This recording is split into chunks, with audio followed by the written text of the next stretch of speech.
Okay बच्चों, चलो तो ये सारा डिस्कशन अपना होते रहेगा और धीरे धीरे अभी अपन जो पढ़ रहे थे, जो पोर्शन बचा था उसको स्टार्ट करते हैं।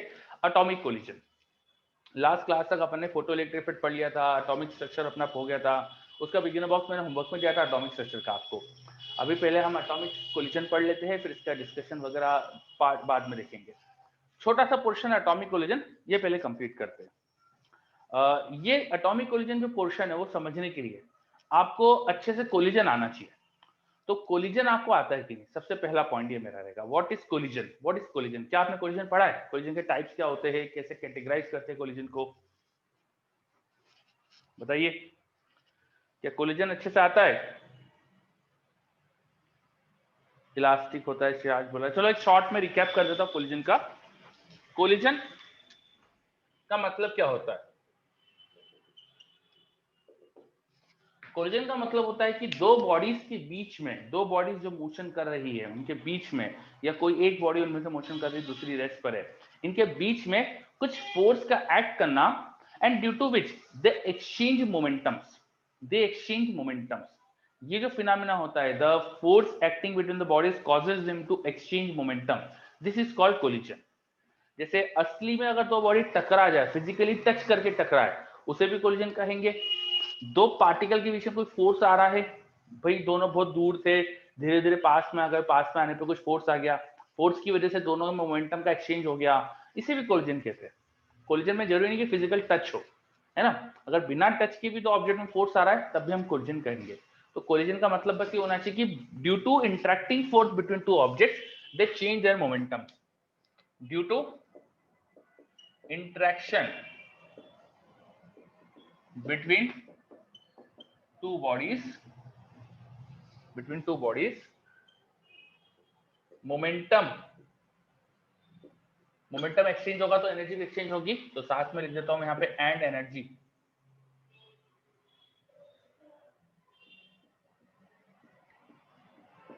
Is exchange. दो बॉडीज के बीच में कुछ फोर्स आ रहा है, जिस फोर्स की वजह से वो मोमेंटम एक्सचेंज कर रहे हैं या एनर्जी एक्सचेंज कर रहे हैं। This phenomena, this process is called collision. अब कोलिजन को हम हमारे जो क्लासिफिकेशन, हम जिस तरीके से क्लासिफाई कर सकते हैं, तो सबसे पहला कोलिजन का क्लासिफिकेशन हो सकता है on the basis of direction of the force develop and direction of the motion. अगर ऑब्जेक्ट का मोशन जिस लाइन के अलोंग हो रहा था, उसी लाइन में फोर्स डेवलप हो रहा हो, दो ऑब्जेक्ट एक स्ट्रेट लाइन में चल रहे हैं और उसी लाइन में उनके बीच फोर्स लगे, तो ऐसे कोलिजन को हम बोलते हैं वन डी कोलिजन। या इसको अपन हेड ऑन कोलिजन भी बोलते हैं, या इसे हम हेड ऑन कोलिजन बोलते हैं। Just a second, one D collision या हेड ऑन कोलिजन। अगर ऑब्जेक्ट जिस लाइन के अलोंग चल रहे हैं, उसी लाइन की डायरेक्शन में उनमें फोर्सेस एक्ट करे, तो इसे बोलते हैं वन डी कोलिजन या हेड ऑन कोलिजन। ऑब्जेक्ट की लाइन ऑफ मोशन जो है, उसके अलोंग फोर्स नहीं लगे, किसी और लाइन के अलोंग लगे। जैसे एग्जांपल के लिए वन डी कोलिजन का एग्जांपल देख लो। दो बॉल्स थी, इस बॉल का मोशन इस डायरेक्शन में हो रहा था और जाके दूसरी से टकरा गई तो उनके बीच में ऐसे यहाँ पे फोर्सेस डेवलप होंगे। तो ये जो कोलिजन होगा वो वन डी कोलिजन बोल सकते हैं या हेड ऑन कोलिजन बोल सकते हैं। पर दूसरा हो जाएगा 2D और 3D बोल लो, 2D बोल लो, जो भी बोलना चाहो, उसको बोल देंगे ऑब्लिक कोलिजन। इसमें क्या होगा कि जरूरी नहीं है कि लाइन ऑफ फोर्स जनरेट जो हो रही है, ये बॉल जाके इससे टकरा रही है तो टकराने की वजह से यहाँ पे ऐसे फोर्सेस जनरेट होने वाले हैं, पर इस बॉल का मोशन की वेलोसिटी इधर थी, इस बॉल के मोशन की वेलोसिटी ऐसी थी, कोई भी अलग वेलोसिटी की डायरेक्शन है। The motion direction of the ball, इन दोनों बॉल की जो मोशन की डायरेक्शन थी और जो लाइन में फोर्स जनरेट हो रहा है, ये सेम नहीं है। तो ऐसे कोलिजन को बोलते हैं अपन ऑब्लिक कोलिजन। ये क्लियर सर है ना? एक बार समझाएंगे सर? हाँ, एक बार सर। हेड ऑन कोलिजन का मतलब क्या होता है? दो बॉल्स जैसे या दो ऑब्जेक्ट से उनका मोशन जिस लाइन के अलोंग चल रहा है, उसी लाइन में उनमें फोर्स जनरेट हो रहा है। ये दो कोलाइड करते हैं तो उनके बीच में फोर्स जनरेट होता है। तो फोर्स जिस लाइन के अलोंग जनरेट हो रहा है और जिस लाइन के अलोंग वेलोसिटीज थी वो सेम है, तो ऐसे कोलिजन को बोलते हैं हेड ऑन कोलिजन। और ऐसा नहीं हो, जिस लाइन के अलोंग मोशन है और जिस लाइन के अलोंग फोर्स जनरेट हो वो अलग है, तो उसे बोलते हैं अपन ऑब्लिक कोलिजन। समझे? जैसे कैरम बोर्ड, अगर कैरम खेला हो तो स्ट्राइकर जाके किसी क्या कहते हैं उसे, अपन गोटी बोलते हैं यार हिंदी में हम तो, ठीक है, तो स्ट्राइकर जाके टकराए किसी से, तो वो कोलिजन एकदम स्ट्रेट लाइन के अलॉन्ग हो, स्ट्राइकर आया, कोलाइड करा, वो जो हमारी क्वीन वीन जो भी है गोटी है वो सीधी चली गई, ठीक है, तो वो जो मोशन होगा कि सीधा स्ट्राइकर आया और सीधा वो गोटी चली गई, तो इसे अपन बोलते हैं हेड ऑन कोलिजन। पर ऐसा हो कि स्ट्राइकर आया और ये ऐसे एंगल पे गई, इनके बीच में एंगल पे फोर्स लगा, तो उसे बोलते हैं अपन ऑब्लिक कोलिजन। समझ में आ रहा है? यस, ठीक है ना। तो एक तो ये तरीका हो गया कोलिजन को क्लासिफाई करने का। अब इन दोनों ही तरीकों में तीन तरह से कोलिजन और अपन डिवाइड कर सकते हैं, तीन या बेसिक दो तरीके से। On the basis of energy, अगर एनर्जी लॉस नहीं हो रही है सिस्टम में, no energy loss, no energy is lost, system में कोई भी एनर्जी का लॉस नहीं हुआ, तो ऐसे कोलिजन को अपन बोलते हैं इलास्टिक, इलास्टिक कोलिजन। और कुछ एनर्जी का लॉस हुआ तो उसे बोलते हैं इनइलास्टिक,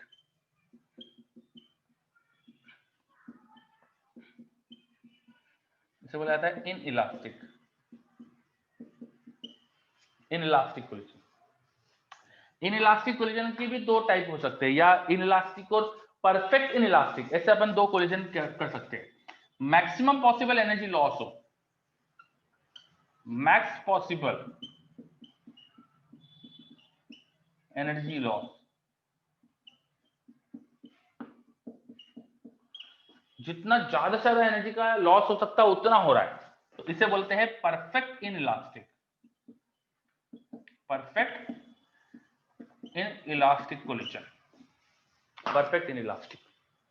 तो एनर्जी लॉस नहीं हो रही है तो इलास्टिक कोलिजन, थोड़ी बहुत हो रही है तो इनइलास्टिक, मैक्सिमम पॉसिबल हो रही है तो परफेक्ट इनइलास्टिक।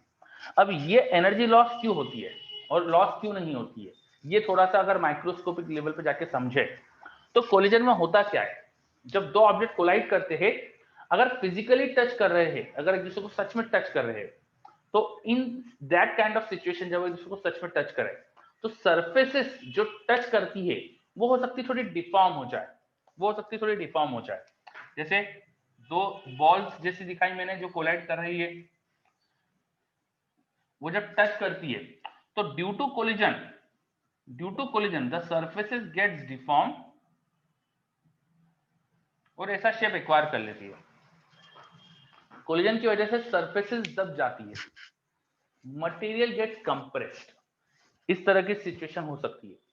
तो मटेरियल में कंप्रेशन हुआ, अब मटेरियल अगर अपना शेप वापस रिगेन करने की कोशिश करे, वापस फिर से अपना पूरा शेप रिगेन कर ले, तो बोलते हैं इलास्टिक कोलिजन हो गया। थोड़ा बहुत मटेरियल में डिफॉर्मेशन रह गया, थोड़ा बहुत सरफेस डिफॉर्म रह गई, तो बोलते हैं इनइलास्टिक कोलिजन। पूरी की पूरी डिफॉर्म रह गई तो बोलते हैं परफेक्ट इनइलास्टिक कोलिजन। जब भी दो ऑब्जेक्ट टकराते हैं तो उनकी सरफेसेस में डिफॉर्मेशन होता है, डिफॉर्मेशन हो गया, अब सरफेसेस वापस रिफॉर्म हो जाए, वापस अपना शेप रिगेन कर ले, तो बोलते हैं इलास्टिक कोलिजन, है ना। हो सकता है सरफेस पूरा शेप रिगेन कर ले, तो जो ऑब्जेक्ट्स ऐसा पूरा शेप रिगेन कर लेते हैं उन्हें बोलते थे अपन इलास्टिक मटेरियल्स, है ना। अगर मटेरियल का क्लासिफिकेशन देखे तो मटेरियल को इलास्टिक और प्लास्टिक ऐसे क्लासिफाई करते हैं अपन। इलास्टिसिटी शायद पढ़ा हो 11th में आपने, इलास्टिसिटी को इलास्टिसिटी, है ना। तो अगर मटेरियल अपना शेप पूरा रिगेन करता है आफ्टर कंप्रेशन, आफ्टर स्ट्रेन आने के बाद वापस से मटेरियल पूरा शेप रिगेन कर लेता है, तो ऐसे मटेरियल्स को इलास्टिक मटेरियल बोलते हैं। तो यहां अगर मटेरियल इलास्टिक होगा तो पूरा शेप रिगेन कर लेगा और कोलिजन कहलाता है इलास्टिक। तो इलास्टिक कोलिजन में क्या होता है कि आफ्टर कोलिजन वापस से जो बॉल से पूरा स्फेरिकल बन जाती है। इन इलास्टिक में क्या होता है, आई दो बॉल्स टकराने वाली है, टकराने की वजह से उनका शेप डिफॉर्म हुआ, इस तरह से शेप डिफॉर्म हो गया, वो दोनों चपटी हो गई थोड़ी सी, और कोलिजन के बाद थोड़ा सा शेप रह गया, यहाँ प्रॉपर स्फीयर नहीं बन पाई, वो थोड़ा सा शेप उनका ऐसे ही रह गया, थोड़ा सा दबी रह गई वो। तो ये जो सिचुएशन होती है कि थोड़ा सा डिफॉर्मेशन रह गया, यहां बोलते हैं इनइलास्टिक कोलिजन। और जितना दबी थी उतनी पूरी दबी रह जाए, बॉल्स आ रही थी, कोलाइड करे, इनमें थोड़ा डिफॉर्मेशन हुआ, और थोड़ा डिफॉर्मेशन के बाद रिफॉर्मेशन हुई ना, रिफॉर्मेशन हुई ना, ऐसे ही रह गए बॉल्स। तो ये जो सिचुएशन होती है इसे बोलते हैं परफेक्ट इनइलास्टिक कोलिजन। जैसे अगर मैं नरम मिट्टी की अगर एक बॉल बना दूं, सॉफ्ट डोल या कोई वो जो आजकल बच्चे भी खेलते हैं सॉफ्ट डो आता है, उसकी अगर बॉल बना दूं और वो जाके दीवार पे टकराए, या एक नरम मिट्टी की गेंद बनाओ वो दीवार पे टकराए, तो उसमें थोड़ी सरफेस रिफॉर्म होती है, वो तो हमेशा वैसी नहीं जाती, समझे? Yes sir. वहां इस तरह का कोलिजन दिखता है हमको, परफेक्ट इनइलास्टिक कोलिजन मिलता है। और आपने शायद क्रेजी बॉल सुना होगा, एक बॉल आती है बच्चों के खेलने की, उसको ऐसा गिराओ, जमीन पे गिराओ तो करीब करीब इतनी हाइट तक वापस आ जाती है। यस सर, देखा है सर, बहुत ज्यादा जंप करती है, उसको पकड़ना मुश्किल हो जाता है, वो गिरती तो इतना तेजी से इधर जाती है। तो उसमें होता है इलास्टिक कोलिजन, वो पूरा शेप रिगेन कर लेती है अपना। और सम एनर्जी लॉस, जो नॉर्मल क्रिकेट बॉल वगैरह होती है उनको गिराओ तो थोड़ा सा नीचे रह जाती है वो, मतलब इतनी हाइट से गिराएंगे तो इसकी आधी से भी कम हाइट तक उठती है बॉल, तो वो होती है इनइलास्टिक कोलिजन वाली बॉल, समझे? सर ये इलास्टिक में सर जो बॉल रहती है सर, वो अपना शेप रिगेन तो कर लेती है, तो ये इलास्टिक में क्यों नहीं आती? मटेरियल की प्रॉपर्टी हो, मटेरियल अपना पूरा शेप रिगेन नहीं कर पा रहा है, थोड़ा सा एनर्जी लॉस हो रही है वहां पे, समझे? तो सर हाँ, तो सर एनर्जी लॉस से क्या है सर? सर यहाँ पे शेप रिगेन कर रही है ना वो। यहाँ पर यस सर। तो यहाँ शेप रिगेन कर रही है, इसलिए तो नो एनर्जी लॉस लिखा है मैंने सर इसमें सर सेकंड इनइलास्टिक वाले में। में। Yes sir. तो इसमें थोड़ा सा शेप रिगेन करती है, पूरा नहीं कर पाती, थोड़ा शेप रिगेन करती है, इसलिए इसको बोलते हैं inelastic collision, some part of energy is lost, not completely. Yes sir. अच्छा, इन सर सभी फिर भी तरह तो की, सर वो वैसी रहती है सर, गोल रहती है सर बॉल, सर वैसी रहती है बॉल फिर नहीं भी। वो आपको, आप सुनिए क्या होता है कि जो सरफेस है ये वो टकराकर दबती है, उसके बाद वापस आने में जो फोर्स जनरेट होता है ना, उसमें वो फोर्स उतना ही जनरेट नहीं होता है जितना दबते समय जनरेट हुआ था, ठीक है? वो Yes, धीरे sir. धीरे अपना शेप रिगेन करती है, तो उससे क्या होता है कि बॉल तुम्हें देखने में तो लगता है पूरी स्फीयर है ना, देखने में लगता है पूरी स्फीयर है, लेकिन जो कोलिजन जिस सरफेस से टकरा रही थी उससे टकराते समय जितना वो दबी थी, दबते समय जो फोर्स डेवलप हुआ था, एग्जैक्टली वही फोर्स वापस जनरेट नहीं होता, Yes, समझे? sir. चलो, अच्छा, ये जो कोलिजन हो रहे होते हैं ना, तो यहां से यहां ये सिचुएशन जब बॉल टच करने वाली है, और ये सिचुएशन जहां पर वो उनकी स्पीड इक्वल हो गई है, जब वो टच कर रही है और एक दूसरे से कोलाइड कर रही है, तो डेफिनेटली किसी एक की स्पीड कम दूसरे की ज्यादा रही होगी, तभी कोलाइड करेगी, सही है? Yes, आगे sir. वाले की स्पीड कम पीछे वाले की ज्यादा, तभी कोलाइड यस करेगी। सर। अगर आगे वाला तेज चल रहा है, पीछा कम स्पीड से आ रहा है बॉल, तो कोलाइड ही क्यों करेगी वो, सही है ना? Yes sir. ठीक है, तो इसकी स्पीड ज्यादा, इसकी स्पीड कम थी, इसकी ज्यादा थी, दोनों जब कोलाइड कर रही है तो एक बॉल की स्पीड मान लीजिए इसकी u1 कहा, इसकी u2 कही, तो u2 was greater than u1। जब तक इसकी सेकंड बॉल की स्पीड फर्स्ट से ज्यादा रहेगी, वो उसके अंदर और ज्यादा इंसर्ट होती जाएगी, और ज्यादा सरफेस यहाँ पे डिफॉर्म होती जाएगी, तो एक सिचुएशन आएगी कि जब दोनों की स्पीड बराबर हो गई, यस सर। तो जब तक स्पीड इक्वल नहीं हो जाती दोनों की, तब तक सेकंड बॉल फर्स्ट के अंदर एंटर करती जाएगी, वो सरफेसेस को डिफॉर्म करती जाएगी। यहां से यहां तक की जो सिचुएशन होती है इसको बोलते हैं डिफॉर्मेशन। आफ्टरवर्ड्स क्या होता है, सरफेसेस पूरी तरह से डिफॉर्म हो गई, उसके बाद अब जो फोर्स इनके बीच में जनरेट हो रहा है, उस सेकंड जो पीछे वाली बॉल है उसकी स्पीड कम करता है, इनके बीच का फोर्स इस पे पीछे वाली बॉल पे इधर लग रहा है, आगे वाली बॉल पे उधर लग रहा है, इसकी स्पीड वो बढ़ाने की कोशिश करता है, इसकी स्पीड कम करने की कोशिश करता है, तो इसकी स्पीड बढ़कर यहाँ पे v1 हो गई, और यहाँ स्पीड कम होकर v2 हो गई, अब v1 बढ़ा है v2 से। तो इनिशियली सेकंड बॉल पीछे वाली बॉल की स्पीड कम ज्यादा थी, आगे वाली की कम थी, डिफॉर्मेशन मैक्सिमम हो गया, दोनों की स्पीड बराबर हो गई। इसके बाद क्या हुआ, आगे वाले की स्पीड बढ़ी, पीछे वाले की कम हुई। तो ये जो प्रोसेस जो यहां हुई है, इस प्रोसेस में सरफेसेस थोड़ी वापस से अपना शेप रिगेन कर रही है, इसलिए इस प्रोसेस को बोलते हैं reformation.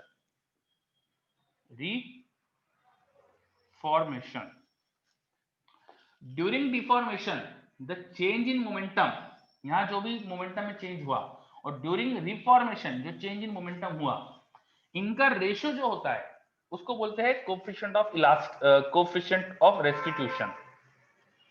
E is called coefficient of restitution, this can be defined as, यहां से यहाँ जो मोमेंटम का चेंज है, change in momentum is called impulse, तो इसे लिख सकते हैं हम इंपल्स ऑफ, यहाँ पे रिफॉर्मेशन हो रहा है तो reformation, impulse of reformation divide by impulse of deformation. Impulse मतलब चेंज इन मोमेंटम, इंपल्स मतलब चेंज इन मोमेंटम, तो यहाँ पे जो चेंज इन मोमेंटम हो रहा है, यहाँ पर जो भी चेंज इन मोमेंटम हो रहा है ड्यूरिंग द डिफॉर्मेशन, जो चेंज इन मोमेंटम हुआ, किसी भी एक बॉल को देख लो, किसी भी एक बॉल को लेके देखो, इसका जो चेंज इन मोमेंटम हुआ है उसे बोल देंगे इंपल्स ऑफ डिफॉर्मेशन, फिर इसी का जो चेंज इन मोमेंटम हुआ है उसे बोल देंगे impulse of reformation, and ratio of this two impulses is called coefficient of restitution. Ratio of this two is called coefficient of restitution. Just a second, ठीक है, ratio of this two is called coefficient of restitution. अब जब पूरी तरह से shape regain होता है तो जितना इंपल्स ऑफ डिफॉर्मेशन आता है उतना ही इंपल्स ऑफ रिफॉर्मेशन आता है। In this situation coefficient of restitution becomes 1, क्योंकि जितना इंपल्स ऑफ यहां से यहां डिफॉर्मेशन हुआ है उतना ही रिफॉर्मेशन हुआ है, इसलिए 1 आता है। परफेक्ट इनइलास्टिक में क्या होता है, डिफॉर्मेशन तो हुआ, रिफॉर्मेशन हुआ ही नहीं, वापस शेप रिगेन ही नहीं करा सरफेस ने, इंपल्स ऑफ रिफॉर्मेशन 0 है, सरफेस अपना शेप रिगेन ही नहीं करती है, ये 0 है, तो रेशियो 0 आ जाएगा। तो परफेक्ट इनइलास्टिक कोलिजन का कोएफिशिएंट ऑफ रेस्टिट्यूशन 0 होता है। परफेक्ट इनइलास्टिक कोलिजन का कोएफिशिएंट ऑफ रेस्टिट्यूशन 0 होता है। ऑफ कोर्स यहाँ 1 है, वहां 0 है, तो बीच में 1 और 0 के बीच में रहेगा। यहाँ थोड़ा सा इंपल्स ऑफ रिफॉर्मेशन होता है, इसलिए ई की वैल्यू यहाँ 0 से तो बड़ी आती है पर 1 से कम होती है। तो तीनों तरह के कोलिजन को क्लासिफाई अलग अलग समझाने वाला जो टर्म है वो है ई, कोएफिशिएंट ऑफ रेस्टिट्यूशन, जो डिफाइन होता है impulse of reformation divide by impulse of deformation से। तो ई से हम देखकर समझ सकते हैं कि सरफेसेस वापस शेप रिगेन करेगी या नहीं करेगी। बेसिकली ई सरफेस की प्रॉपर्टी हो जाता है। चलिए ओके, बच्चे पूछ रहे रिप्लाई होस्ट पे देना है को होस्ट पे, तो मैं तो एक ही जगह दिख रहा हूँ ना, 2 जगह थोड़ी हूं मैं। सर 2 ऑप्शन आ रहे हैं। 2 क्यों आ रहे हैं इसके अंदर, एक second, let me check. Okay बच्चों, तो हमने अभी थोड़ा सा बेसिक्स देखा, व्हाट इज कोलिजन, कोलिजन का थोड़ा बेसिक हमने समझ लिया, ठीक है। ये क्यों पढ़ा है मैंने आपको, ये क्यों बताया था सारा बेसिक, क्योंकि मुझे पढ़ाना था एटॉमिक कोलिजन, एटम्स का भी कोलिजन होता है, वहां क्या हो सकता है वो समझना है हमें, ठीक है। एटम्स का कोलिजन होगा तो वहां क्या होगा समझना है हमें, ठीक है। तो इस चीज पे आते हैं, एटॉमिक कोलिजन पे आते हैं। तो जितना अपन ने पढ़ा था इसे मैं हटा रहा हूँ और फिर एटॉमिक कोलिजन हम स्टार्ट करेंगे। तो आप साथ में लिखो, ये मैं हटा रहा हूँ, मीनवाइल आप लिखो, मैं कुछ बता रहा हूँ आपको, लिखिए। In atomic collisions, in atomic collisions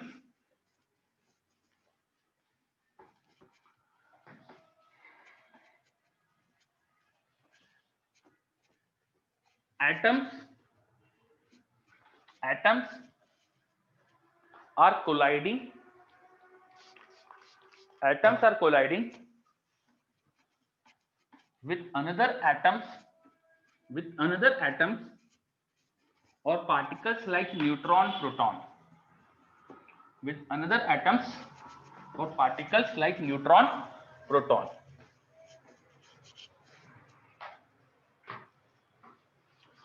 Particles like neutron, proton. Whatever is the interaction between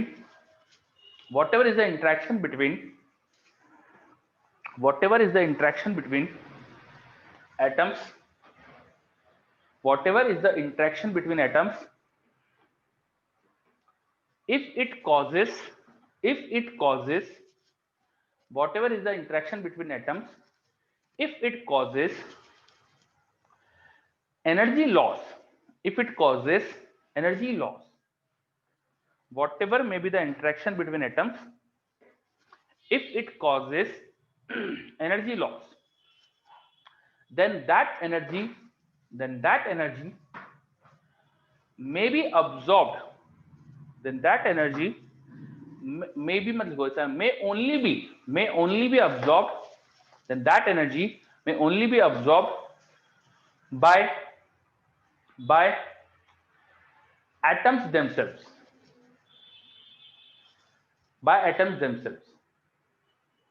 ठीक है। चलो हमने क्या लिखा है, एटॉमिक कोलिजन में जो भी टाइप का फोर्स डेवलप हो रहा हो, अगर उसकी वजह से कुछ एनर्जी लॉस हो रही है तो एनर्जी लॉस कहाँ जाएगी, वो एटम्स को ही अब्सॉर्ब करना है। जैसे कोई दो ऑब्जेक्ट्स टकराते हैं तो यहाँ जो एनर्जी लॉस होती है वो ऑब्जेक्ट्स ही अब्सॉर्ब करते हैं। अब वो एनर्जी कहाँ जाती है, it may convert into heat energy. Object के अंदर जो हीट चली गई, ऑब्जेक्ट के अंदर जो एनर्जी चली गई, उससे उसका टेम्परेचर वगैरह बढ़ सकता है ना। ऑब्जेक्ट को एनर्जी अब्सॉर्ब करना पड़ती है। वहां पर भी ऐसे ही होता है नॉर्मल बॉडीज के कोलिजन में, जो एनर्जी लॉस होती है वो अंदर ऑब्जेक्ट की एनर्जी हीट के फॉर्म में चली जाती है, या सरफेस डिफॉर्म हो रही है उनके अंदर स्टोर हो जाती है ना। तो इस तरह से जाती है एनर्जी। पर अब एटम की बात कर रहे हैं हम। एटम अगर एनर्जी अब्सॉर्ब करेगा तो उसके अंदर कोई सरफेस थोड़ी जो डिफॉर्म होगी। एटम के अंदर कोई हीट का कॉन्सेप्ट थोड़ी वैलिड है। यहाँ हीट बहुत बड़े लेवल का कॉन्सेप्ट होता है। वो बहुत सारे एटम्स को मिलाओ तो उनकी हीट एनर्जी कुछ बोल सकते हैं। सिंगल एटम के अंदर तो इलेक्ट्रॉन्स है, यहाँ एनर्जी ऑब्जॉर्व हो रही है तो इलेक्ट्रॉन्स को ऑब्जॉर्व करना पड़ेगा, और कोई पॉसिबिलिटी नहीं यहाँ पर। समझ पा रहे आप, ये लॉजिक समझ में आया। यहाँ जो भी हीट ऑब्जॉर्व होगी ना, वो एटम ऑब्जॉर्व जो करेगा, वो जो भी एनर्जी एटम ऑब्जॉर्व करेगा वो इलेक्ट्रॉन ट्रांजिशन में जा सकती है। एटम के अलावा, एटम के अंदर उसके अलावा किस फॉर्म में एनर्जी हो सकती है, हो ही नहीं सकती। आप खुद सोचो, एटम के अंदर एटम की कोई हीट एनर्जी डिफाइन होती नहीं है। छोटे छोटे पार्टिकल्स की हीट एनर्जी कुछ नहीं होती, वो तो बहुत सारे पार्टिकल होते हैं, तो उनकी रैंडम मोशन की एनर्जी को अपन हीट एनर्जी बोलते हैं। यहाँ एटम के अंदर काय की हीट एनर्जी, यहाँ तो अंदर इलेक्ट्रॉन्स है, तो इलेक्ट्रॉन्स एनर्जी ऑब्जॉर्ब करेगा तो वो ट्रांजिशन करेगा। सही बात है क्या, ये समझ में आ रहा है? yes, है ना। चलो, सो जो भी एटॉमिक कोलिजन में एनर्जी अब्सॉर्ब करेगा एटम, वो इलेक्ट्रॉन ही कर सकता है। बेसिकली हमें समझ में आया, एटम अगर एनर्जी अब्सॉर्ब करेगा तो वो इलेक्ट्रॉन ही कर सकता है। अच्छा, इलेक्ट्रॉन क्या कोई भी random amount of energy absorb कर सकता है क्या? हाइड्रोजन एटम जब ग्राउंड स्टेट में है तो क्या कुछ भी एनर्जी वो अब्सॉर्ब कर सकता है क्या? नो सर, नहीं, है ना, क्योंकि हाइड्रोजन एटम ग्राउंड स्टेट से केवल फर्स्ट एक्साइटेड स्टेट में जा सकता है, n = 2 में जा सकता है, और ग्राउंड से n = 2 में गया तो उसको एनर्जी चाहिए 10.2 इलेक्ट्रॉन वोल्ट। एग्जैक्टली उतनी एनर्जी yes, होगी तो वो एक्साइट होगा, एग्जैक्टली उतनी एनर्जी नहीं मिलेगी तो एक्साइट ही नहीं होगा। सही है ना। तो यहाँ जो एनर्जी अब्जॉर्प्शन होना चाहिए वो डिस्क्रीट कुछ फिक्स अमाउंट का होना चाहिए। हेंस द एनर्जी लॉस, जो भी एनर्जी लॉस होगा कोलिजन में, वो भी फिक्स अमाउंट का होना चाहिए। तो लिखो इस पॉइंट को आगे लिखिए, the atoms can only absorb energy, atom can only absorb energy by amount required to excite, by amount required to excite them। Atom वही एनर्जी अब्सॉर्ब करते हैं जो वो एक्साइटेशन में जरूरत है उनको, जिससे वो एक्साइट हो जाए। ठीक है, excite क्या लिखा शुरू से बताओ, लाइन क्या लिखी थी? the atom can only absorb energy जी, energy be required, amount energy required, which they required to excite, which they required to get excited or to excite। वो एक्साइट होने के लिए जो एनर्जी लग सकती है वो ये अब्सॉर्ब कर सकते हैं। hence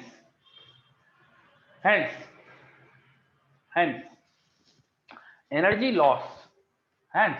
loss, in atomic collision, energy loss in atomic collision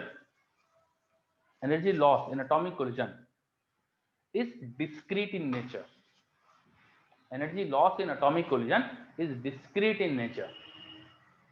atomic collision में जो एनर्जी का लॉस होगा वो किसी भी अमाउंट का नहीं हो सकता, वो डिस्क्रीट नेचर का होगा। डिस्क्रीट इन नेचर, डिस्क्रीट कैसे? डिस्क्रीट डिस्क्रीट, डिस्क्रीट का मतलब होता है कि एक फिक्स अमाउंट, ऐसा नहीं होता कंटिन्यूअस हो जाएगा। आप किसी भी अमाउंट की एनर्जी को लॉस नहीं करा सकते, some particular amounts of energy ही लॉस हो सकती है। समझे? चलो, तो इस चीज को अच्छे से समझते अपन। ये जो अपन ने लाइन लिखी, सेंटेंस लिखा, इसको एग्जांपल के थ्रू समझते अपन। ठीक है, क्वेश्चन के थ्रू समझ रहे अपन। क्वेश्चन लिखिए question. A neutron of kinetic energy के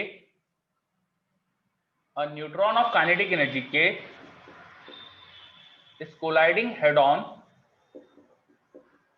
A neutron of kinetic energy K is colliding head on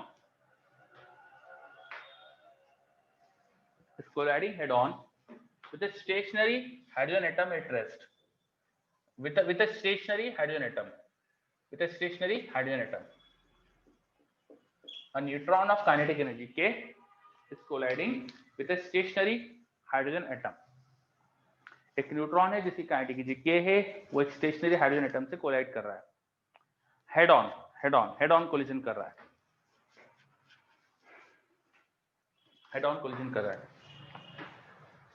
लिखिए आगे। व्हाट शुड बी मिनिमम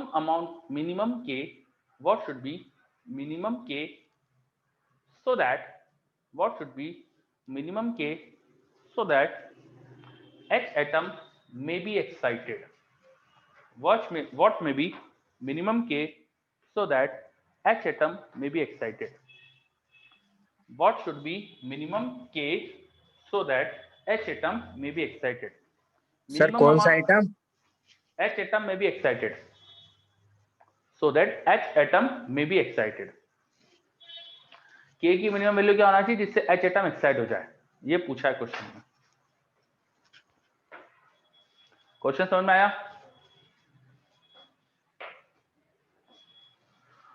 क्या क्वेश्चन समझ में आ रहा है? सर क्वेश्चन सर नहीं आया सर, एक बार रिपीट करेंगे सर क्वेश्चन। ठीक है, मैंने बोला a neutron of kinetic energy K is colliding with a hydrogen atom at rest head on. एक हाइड्रोजन एटम रेस्ट पर है, उससे न्यूट्रॉन आके हेड ऑन कोलिजन कर रहा है। What should be minimum K की मिनिमम वैल्यू क्या होना चाहिए so that H atom may be excited. ठीक है? यस। ओके, अब देखो सॉल्व करते हैं इसको, है ना, ये अपन साथ में करते हैं। न्यूट्रॉन आके टकरा रहा है हाइड्रोजन एटम से, उसके पास काइनेटिक एनर्जी K है, वो इससे टकराएगा तो एनर्जी लॉस हो सकती है अगर इनइलास्टिक कोलिजन हो जाए। ज्यादा से ज्यादा एनर्जी लॉस किस में हो सकती है? परफेक्ट इनइलास्टिक कोलिजन में।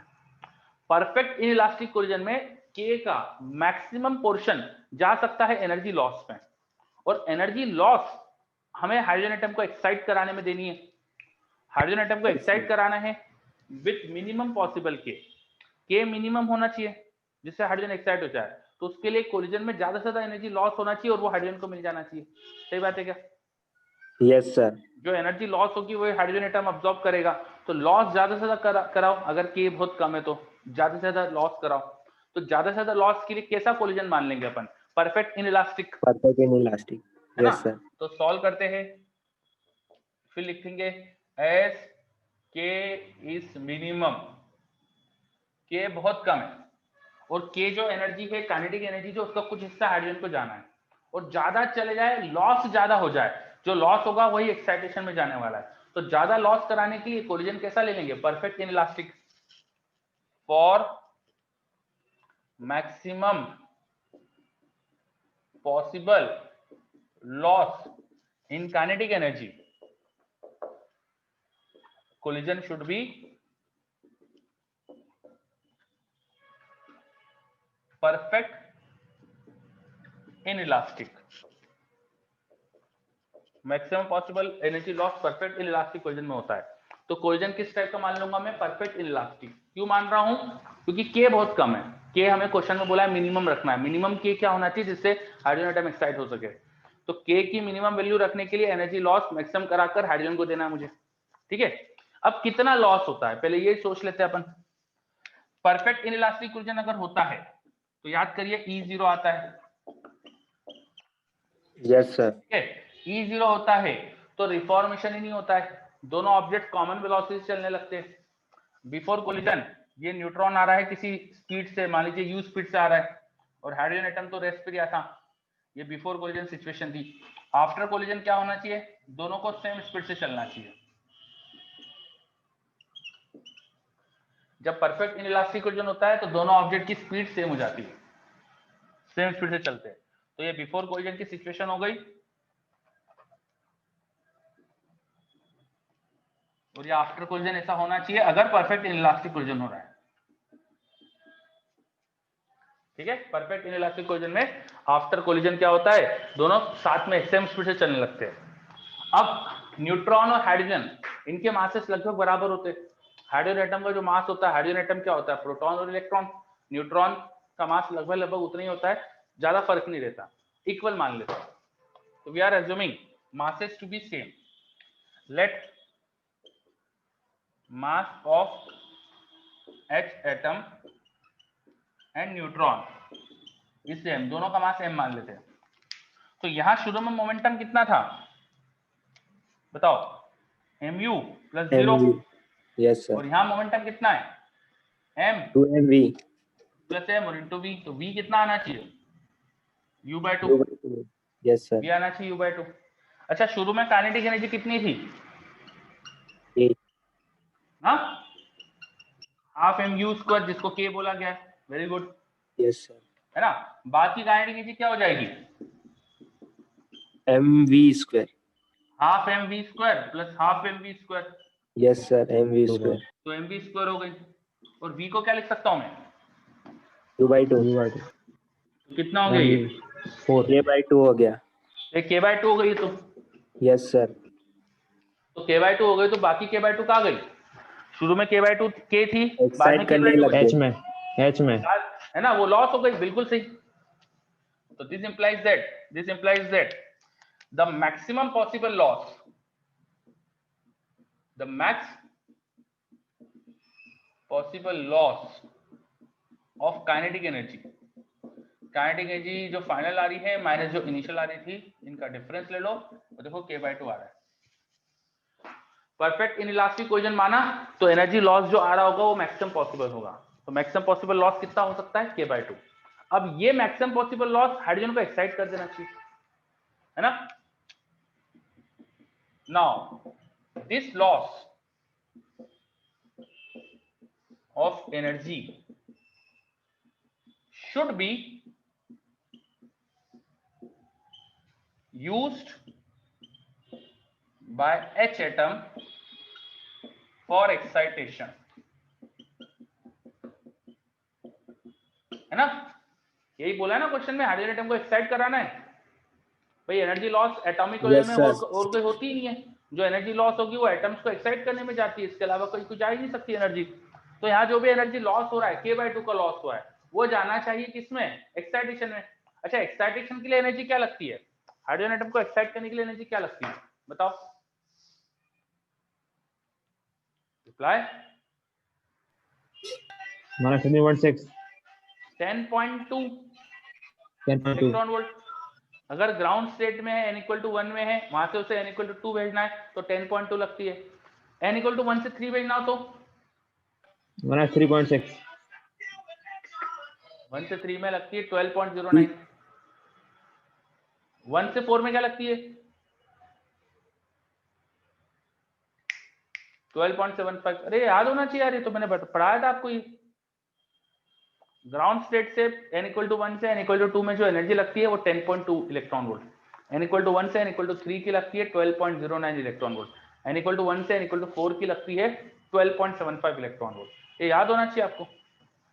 मिनिमम कितनी लगती है 10.2। ठीक है, मिनिमम एनर्जी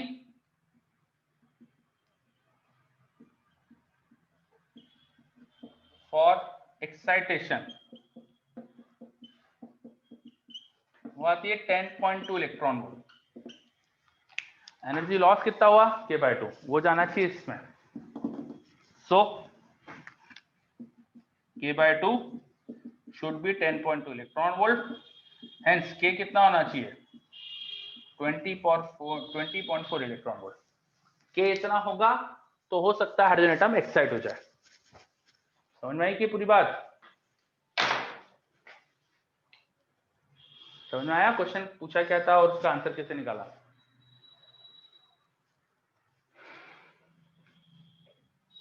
सभी बच्चे देखो, कोई भी समस्या है तो बताओ। क्या है क्वेश्चन, समझ में आया?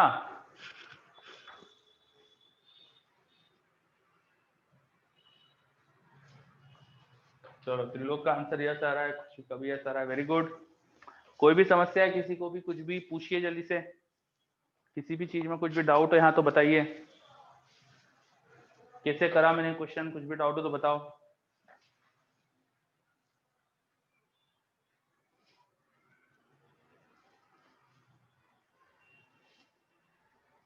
चलो कोई डाउट नहीं, पक्का?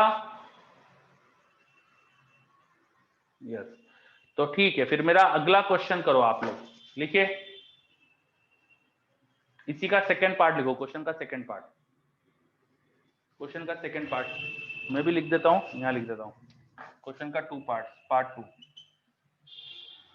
If K was 25 electron volt, जो न्यूट्रॉन की काइनेटिक एनर्जी थी ना, वो 25 इलेक्ट्रॉन वोल्ट दे दी मैंने आपको, 25 इलेक्ट्रॉन वोल्ट, ठीक है। जो न्यूट्रॉन आ रहा था उसकी kinetic energy 25 electron volt they the. What may be, what type of collision between H and neutron may take place? Neutron और हाइड्रोजन एटम के बीच में किस तरह का कोलिजन हो सकता है? चलो करो, सोच समझ के करना अच्छे से।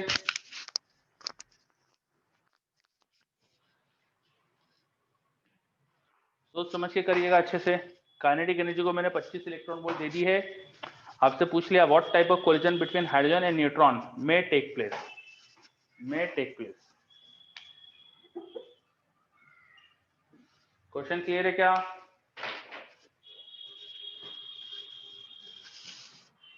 खुशी बोल रही दूसरे स्टूडेंट एडमिट नहीं कर पा रहे, ऐसा नहीं होगा? सर वो उनकी इनवैलिड आईडी बता रही है। ऐसा कैसे?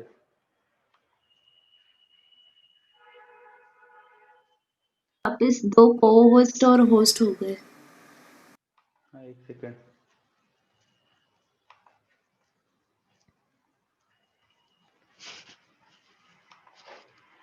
ये एक और अजीत लुल्ला नाम से कौन आ रहा है? पता नहीं sir. Okay, try this question.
Any answer?